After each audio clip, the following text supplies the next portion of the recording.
As Israel continues its relentless attacks on the Gaza Strip, its main backer, the United States, seems to have changed its tone since the beginning of the war.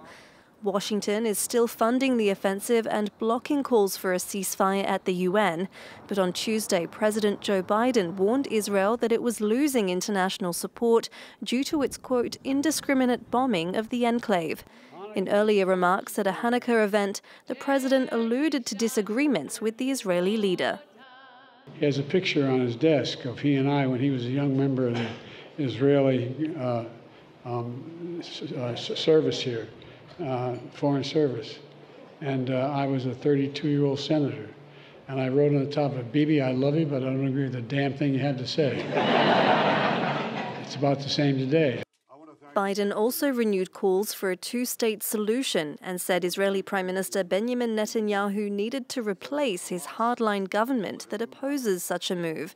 Netanyahu, meanwhile, conceded that he and Biden were in different minds about what would happen to Gaza after the war.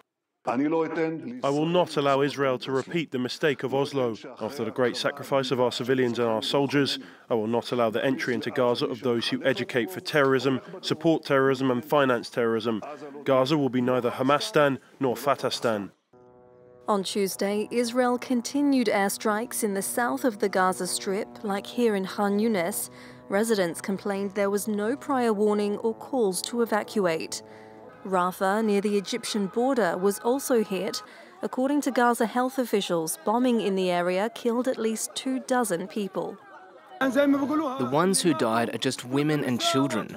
They do not have missile launching capabilities and are not associated with any resistance. This is Rafah, that they claimed is safe. There is no safety here. Everyone is mocking us. Meanwhile, Israeli forces continued their ground offensive in the Strip.